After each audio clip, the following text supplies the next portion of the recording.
Assalamualaikum students, hope you are all fine.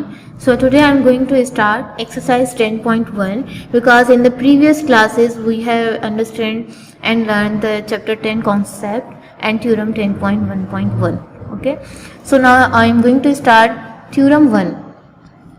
The line joining the midpoints of two opposite sides of a parallelogram is parallel to the other sides. Okay, so here the word comes parallelogram. So first of all we have to make a diagram of the parallelogram. Okay, so I have already made the diagram of the parallelogram. You see that this shape is of parallelogram. Okay, then after making the diagram I have give the names to the corners.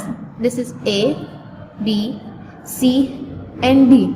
Okay, A, B, C, D is our diagram of parallelogram. Okay, so in the theorem they are saying that the line joining the midpoints of two opposite sides of parallelogram. Okay, so you can see that these lines are the opposite sides of the parallelogram.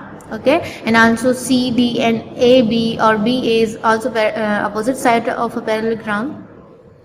So the midpoints of two opposite sides, it means the midpoint of A and D and the midpoint of B and C.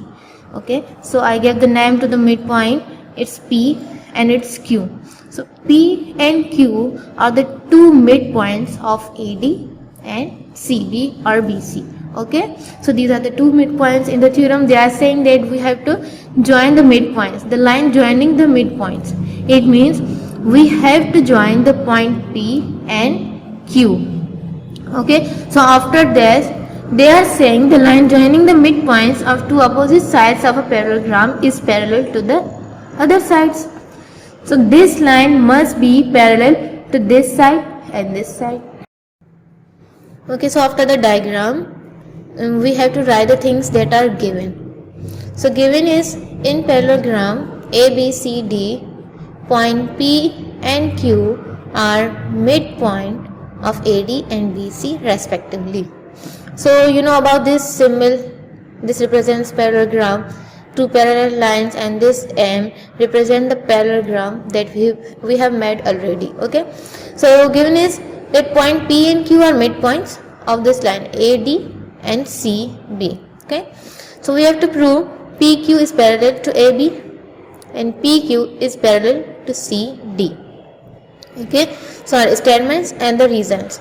Number 1, our first point is measurement of AB is equal half of the measurement of AD. Okay, what we have write, measurement of AP is equal measurement of A to D. It means if this line is of 5 centimeter, A to P is 5 centimeter, then A to D is 10 centimeter, because if this line is full then A to P is half of this line. Okay, and similarly measurement of BQ is equal half of the measurement of BC. Measurement of BQ is half to the measurement of BC or CB. Okay, because the reason is PQ are midpoints. Okay, and the second point is measurement of AP is equal measurement of BQ. It means measurement of AP is equal measurement of BQ.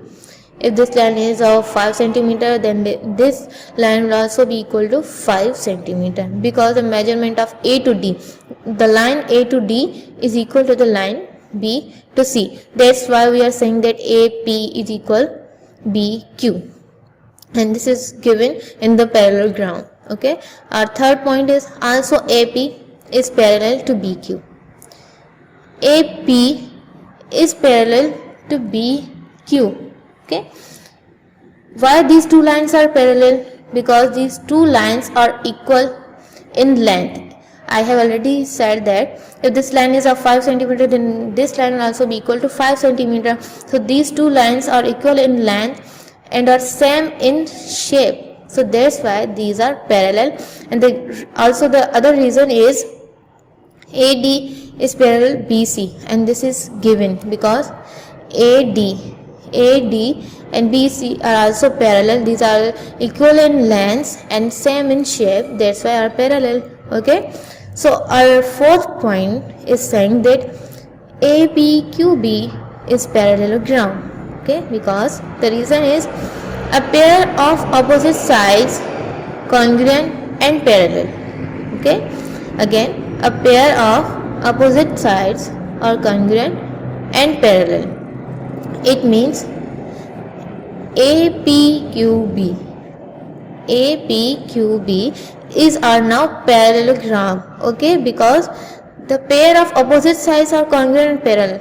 These two lines P to Q and AB are parallel. Okay, and these two lines A to B and B to Q are also parallel. So these are equal in shape, equal in size, same in shape and equal in size. So that's why we are saying APQB is are now parallelogram. Okay, so our fifth point is PQ is also parallel to AB. Okay, if this is our parallelogram, APQB are parallelogram, so the line PQ is parallel to the line AB because these are the same.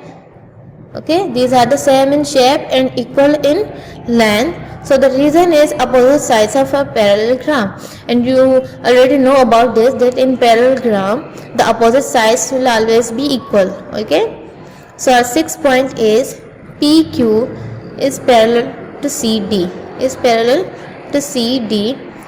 and the reason is AB is parallel CD. Okay, PQ is also parallel to CD because these two lines are also equal in length and same in shape.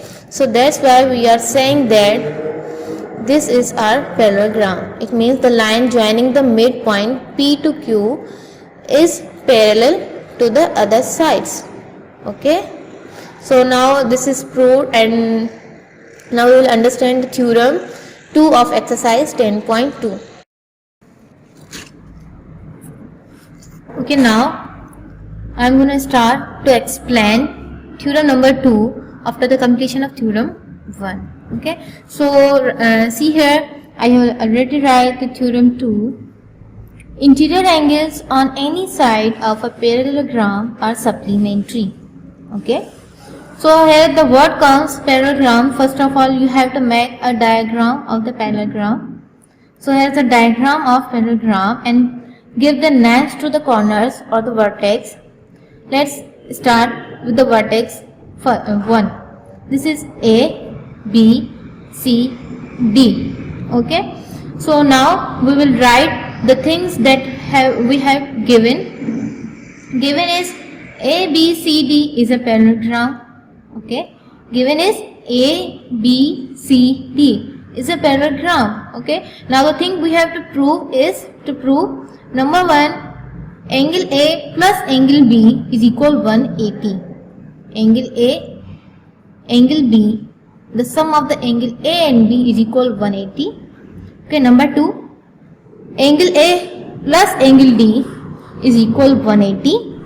Number 3, angle B plus angle C is equal 180, and similarly angle D plus angle C is equal 180. Okay, so why we are proving these angles to the 180? Because in the theorem they are saying that interior angles on any side of a parallelogram are supplementary. So interior angles, these are our interior angles in a parallelogram. Okay, if we take the sum of the two angles, it will be equal to 180. And now we have to prove this, that any line in the parallelogram sum of two angles is equal 180. So here are 4 angles and we will prove one by one. So let's see the statement and reasons. Okay, so first of all, our first point is AD parallel BC because AB is transversal. Okay, so I forgot to tell you about the supplementary angles. Okay, what are supplementary angles? Supplementary angles are those angles whose sum is equal to 180. That's why here we are proving the sum of the angles is equal 180. Okay, so now come back to our first point. AD parallel BC because AB is transversal, and I have already understand the concept of transverse lines in the previous physical classes. Okay, so here is the reason. Opposite sides of a parallelogram are always parallel. We have right here AD is parallel to BC or DA is parallel to CB, because these two lines are first of all equal in length and the parallel. Okay, that's why we have write the reason the opposite sides of a parallelogram are always parallel. Now our second point, angle A plus angle B is equal 180.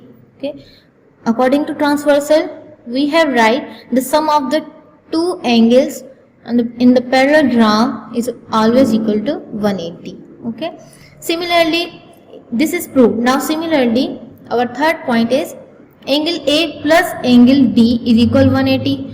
Again this is according to transversal, because in any line if we take the sum of two angles it will come to equal 180.